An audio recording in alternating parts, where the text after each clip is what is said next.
Well, we tried the birth control. It didn't work because I got pregnant with Joseph with the birth control, and with Sarah I was trying that and I got pregnant. So after Sarah, I said, well, I got to do the finality. Well, I went and I had my tubes burned because it was a strain on our marriage. And looking back on my life, I realized I had a wonderful husband, but because we didn't get to know each other, we had a lot of issues. My name is Mary Joyce Smith. I was married for 40 years and 9 months to Conway Kenyon Smith, and we both had between us 6 children, 5 biological and 1 previous before the marriage. And they all grew up together as one big happy bunch of people. The second oldest of 4 boys, named Stephen Smith, date of birth 76. I am David Smith. I am the middle child of 6 children. I'm Rhoda, and I fall in the middle. I'm the first girl, though. I'm Joseph. I am the youngest boy. My name is Sarah. I am the last in the bunch of the children.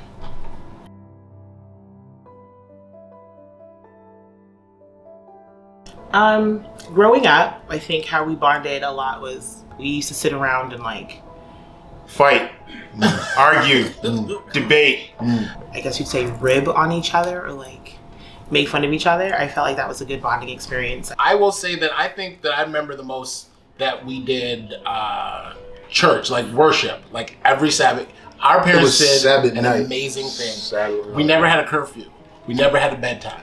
You know what we always had? Worship. Mm. And once we went to worship, and the statement was, if you fall asleep, that's it. You don't get to come back from falling asleep. You go to bed. That was it. So it was the very smartest thing I think our parents did. So I found that to be what we bonded the most with, was through church and worship. Our parents were corporal punishers, so they were quite innovative with the instruments that they would find. So Spare the rod, spoil the child. The main punishment in the household is belt beating. Ears ringing, ear twisting, shoe throwing, Yes. bend over, touch your toes, lay down on the couch. my mother was more of a whatever she could find punisher, so whatever was in grasp. So My mom sat on top of him, made us go bring her high heel shoes, and she was determined to beat out all his kneecaps. And oh yeah, he got a good beating. Bring her high heel shoes. I mean, she ended up with the kitchen spoon. It was one of them old The wooden ladle. spoons. That big ladle, yeah. He got that one. So. In the kneecaps. That's why his kneecaps ain't on TV now. I mean, there was Everybody got jokes. Okay. Our oldest brother, Kurt, got caught in the billiards where he shouldn't have been. And it was told in the house that we can't go down to the billiards. That was the wrong place to hang out. And my father went down there, caught my brother down there with his friends, and he beat him with a what was it? The fan belt. And that wasn't necessarily the worst part about Yeah. it. The beating was not that bad because that passed. But what had happened was his friends now took it upon themselves to make a cartoon out of it, like a comic strip cartoon. Like if you see a comic book, and detailing with the whole facial expressions, everything my father said to him, then down the Come here. Come and here. they did. I mean, first of all, the guy who did the cartoon was absolutely brilliant. I mean, his artistry was top notch. But yeah, that stood with him. I think. And then they posted it in school. And they brought it to all school. over They the brought it to school. his high school His high and school. posted on the school bulletin board. Yeah. the Syracuse move is not it was a bad move in my mind, but it wasn't the worst move. So when we got to Syracuse, it was just, we knew we were moving to the United States at that point, but the expectation was we were moving to New York City. So when we landed in Syracuse, the first time we had gone through Syracuse was a couple years before, and I had joked that it looked like tumbleweed ran through the city. So in my mind, it was like deserted and abandoned, and it was like we were like, what is this in comparison to coming from Toronto, like city and people and diversity. And then we got here and it was like, what in God's name We're a are we country. doing here? You know what? Trying to find a better life. Because Canada, I wonder how we survive in Canada with so many children.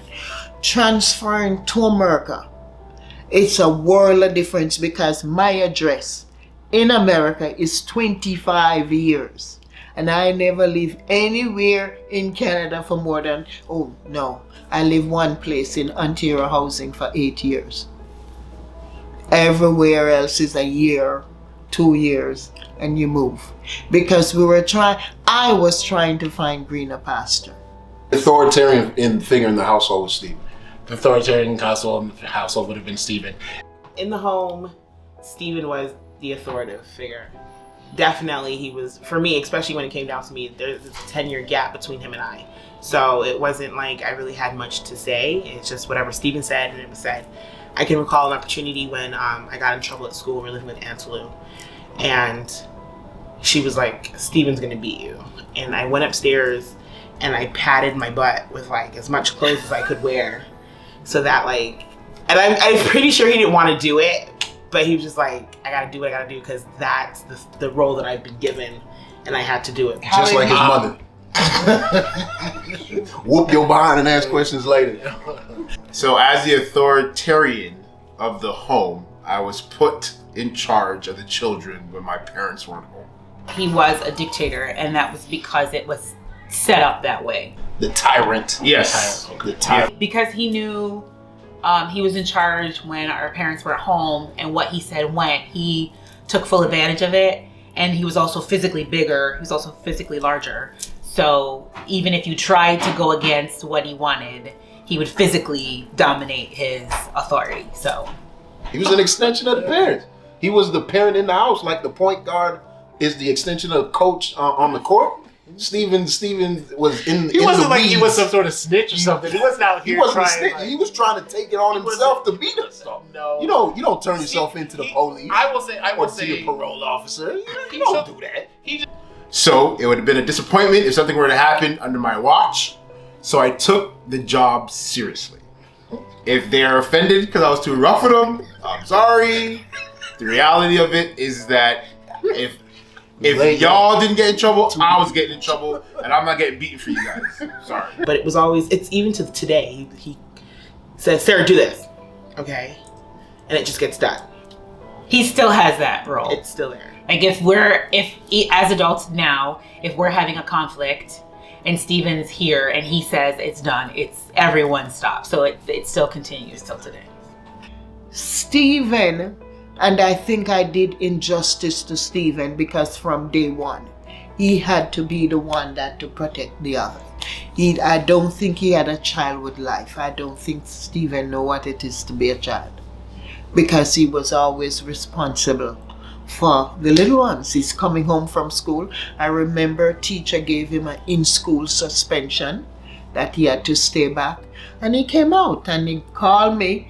The teacher called me and said that he had an in-class detention, and he walked out because he had to take David, Rhoda, and Joseph across the street, across Jane Street, because they go to Fir Grove. So he had to bring them home. So he came out, and I told the teacher, you have them from 9 until 3. So whatever punish you're going to give them, it is between 9 and 3. After 3 o'clock, they're mine. And then I never got a call about in-class suspension. Never get it. My mother's favorite is Joseph, hands down. Just Joseph, then probably David. And I think Stephen is ahead of it, but he won't give her any chance. I think if he would give her that space, he would probably trump everybody, but he doesn't give her a second. So Joseph, then David. I think we girls, we kind of fall like down there. But Even though we're the first that she comes to, but okay. Whatever. I think my mother and father both tried not to say that this was their favorite or acted accordingly. I will say that I think my dad did spoil Rhoda more because she was his first girl. So I will think he had more of a liking towards her. If you want to say there was a favorite, I would say that I think he did. So you think Rhoda's your dad's favorite? Yes. Who would you say is your mom's favorite? I want everyone to give me their opinion. David. No. David. I don't think my mom ever. David is Joy's My favorite. mother did a very is good job Joy's favorite. of loving all her kids. Okay, I yeah. don't think she That's how politically correct answers go when you try to. Let him say his piece. Go have your You're turn. right. My bad. I don't believe my mother or father either. They liked us all. You know what I'm saying? They did a very good job. That's what as it's done. Yeah, parents, exactly. taking care of each and every one of us. I don't think they, spoiled one more than the other. Like I said, my piece, I think my father liked my sister a little bit more. I don't think my mother chose one or the other. I think she loved us all the same. Okay, you done? Okay, so the real answer is my dad. If anyone didn't have a favorite, I would say my dad. However, my mom, she has vocally demonstrated her viewpoint on who her favorite child was. Everybody knows who my mom's favorite child. And unanimously across the board, it is David Frederick Smith. I don't believe that yes. one. You don't have to believe it. We're telling you what we know, what we hear, bro. I don't have any favorite. I try to think about, I may do things for one more than the other, but not because they are my favorite. Okay, so who would they say is your favorite? I would say David and Joseph. And the reason why, these are my go-to. They would take the time to listen to me. Rhoda will listen to me, but she chastised me from I open my mouth until I close my mouth. She has always been my one to talk to. But she chastised me too much, so because of that, only when I need something, I go to her.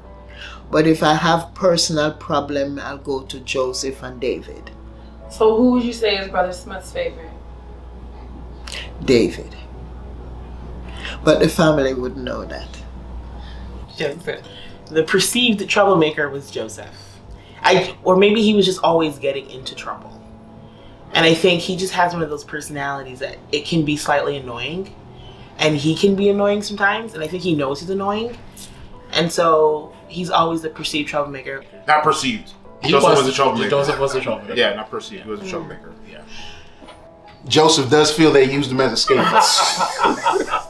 Okay, can you describe your dad 3 words? It's a rough one. Religious.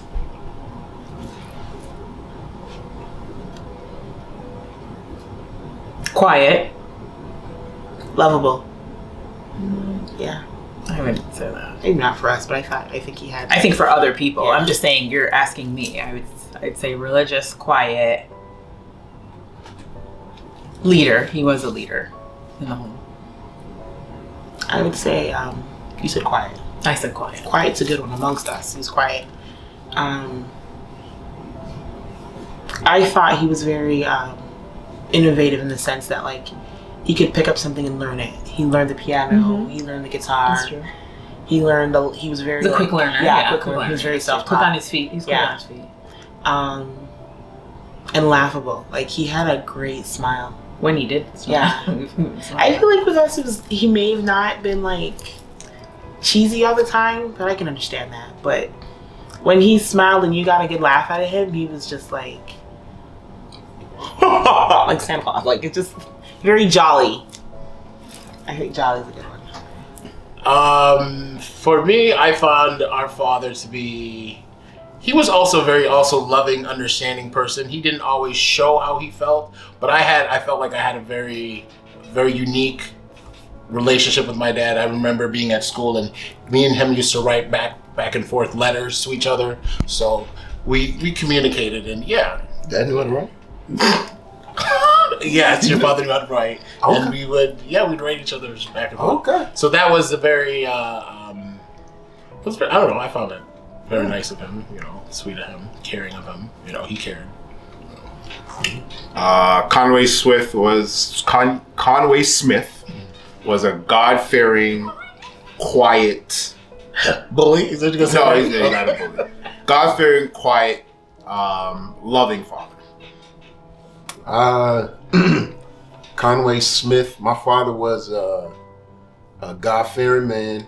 I remember more of his sermons, and that's where I got to learn who my dad was through some of his sermons. Okay. And if you could describe your mom for me in 3 words. Boulevard Duppy Conqueror.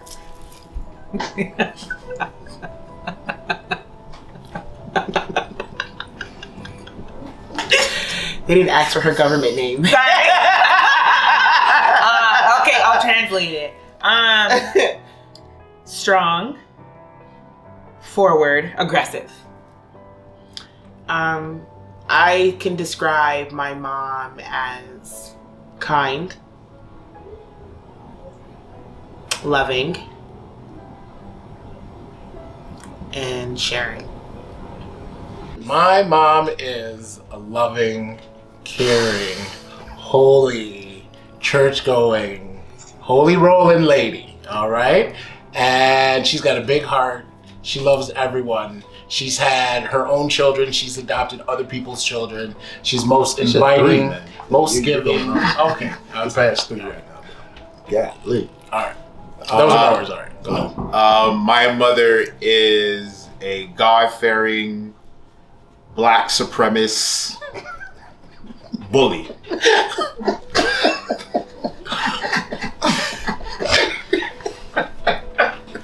a good one. I've never seen that one before.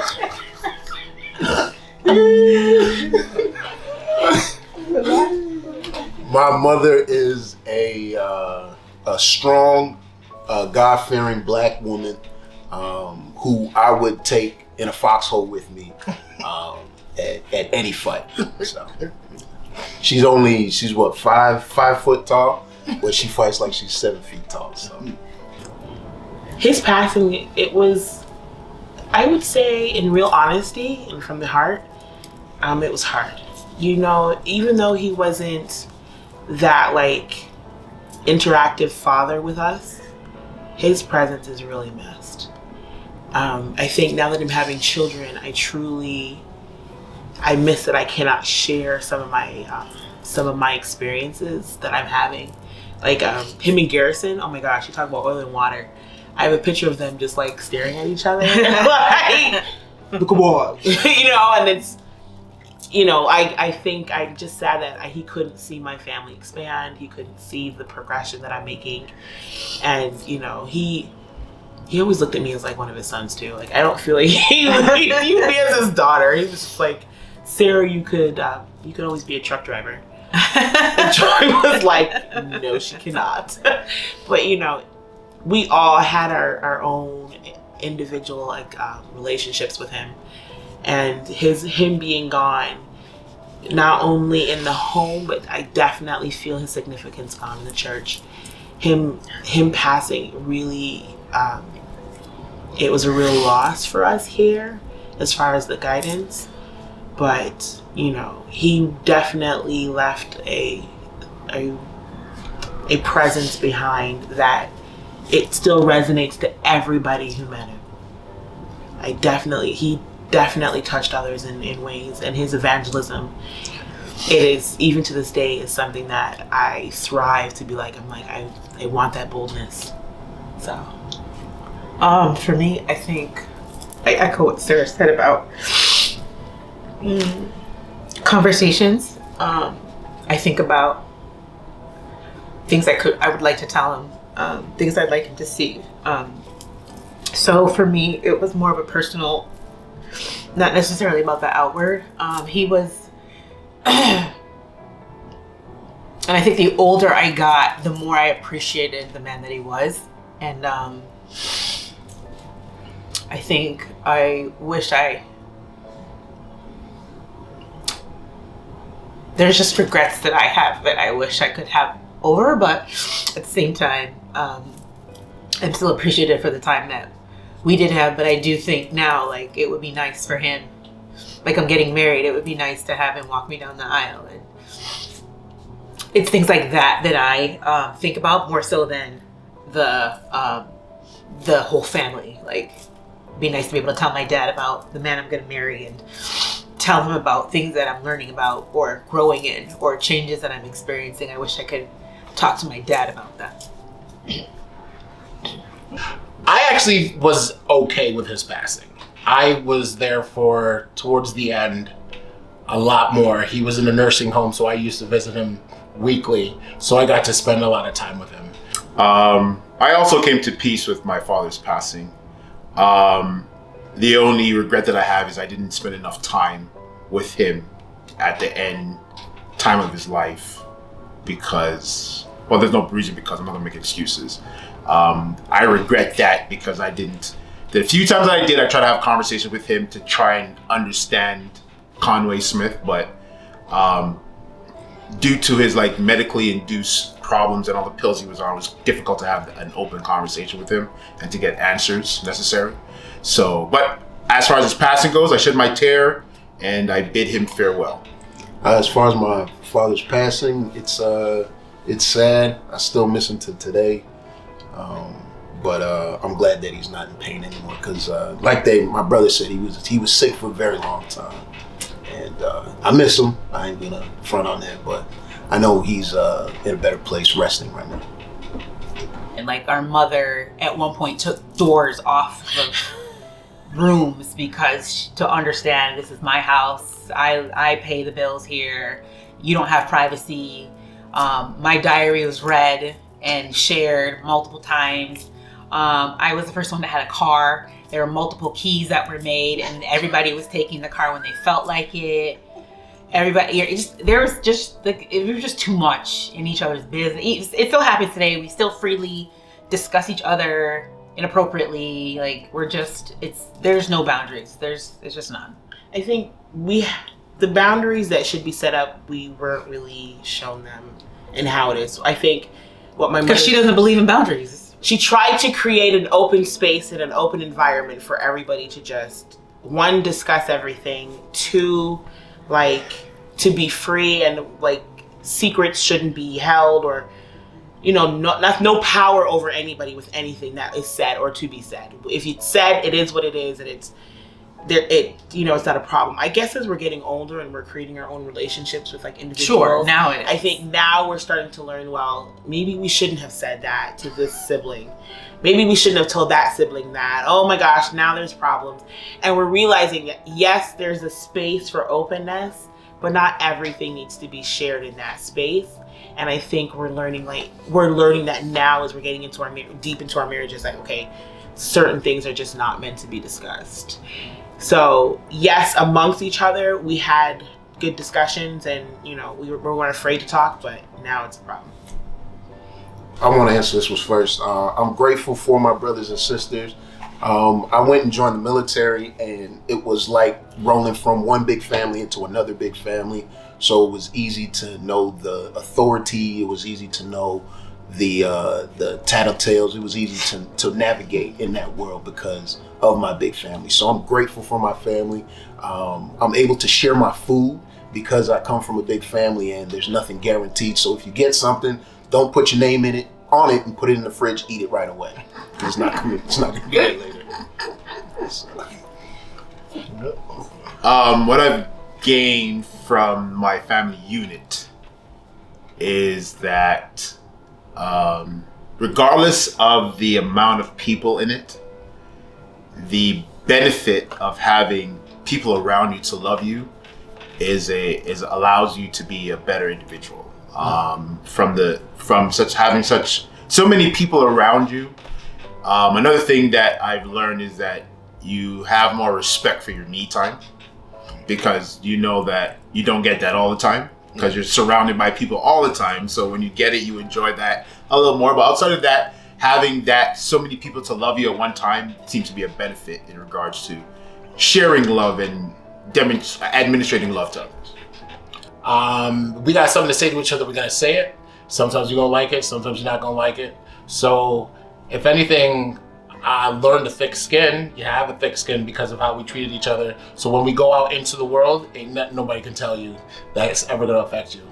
I personally think it was good in terms of having the number of siblings because you got to see so many different sides of a person, like watching my sister become a mother and a wife, and watching my brother become a husband and a father, and so on. So for me, and maybe it's the professional side of me, but that's the takeaway that I have.